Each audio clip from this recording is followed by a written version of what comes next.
After all, we are currently seeing in Victoria just what it looks like when all the levers at our disposal are being used to enforce the COVID-19 restrictions, which include curfews, lockdowns, enforced mask wearing, shutting down of businesses, making you stay within 5 kilometres of your own home, not visiting the dying relos, and on and on. Remember, it's not me linking COVID to climate change. It is these lunatics, including Charles and the United Nations and the IMF, who want to replicate the global response to COVID and repurpose it for climate change, to enforce zero net emissions. Just to remind you, this bloke Schwab is the kingpin of the World Economic Forum, the chief body that wants a globalised world with a partnership between governments and big business, globalisation that basically runs the show.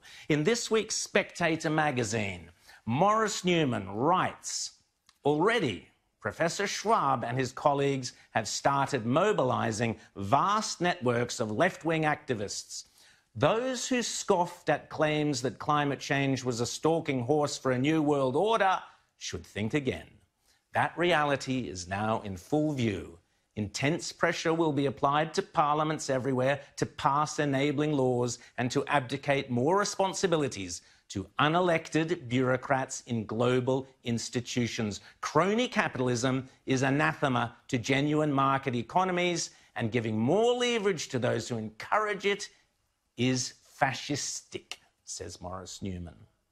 Schwab has written extensively about humanity being altered by machines, nanotechnology. He's a big fan of drones, artificial intelligence. Weirdly enough, Daniel Andrews recently ditched attempts to detain people on the suspicion that they might be about to disobey COVID regulations, has eerie echoes in Schwab's boasting how technologies can intrude into the hitherto private space of our minds, reading our thoughts and influencing our behaviour. And Schwab predicts, as capabilities in this area improve, the temptation for law enforcement agencies and courts to use techniques to determine the likelihood of criminal activity, assess guilt, or even possibly retrieve memories directly from people's brains will increase. All of this, Schwab says, is redefining what it means to be human.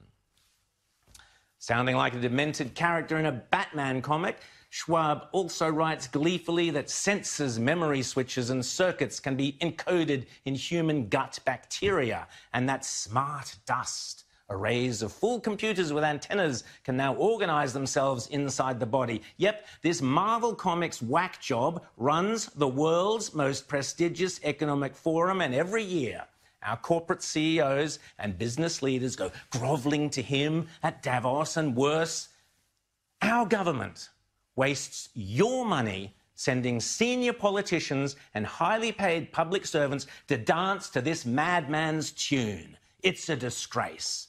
Oh, and did I mention he's a huge fan of China as the leader of his brave new world? It's no longer a conspiracy theory, folks. Even the mainstream is talking about it.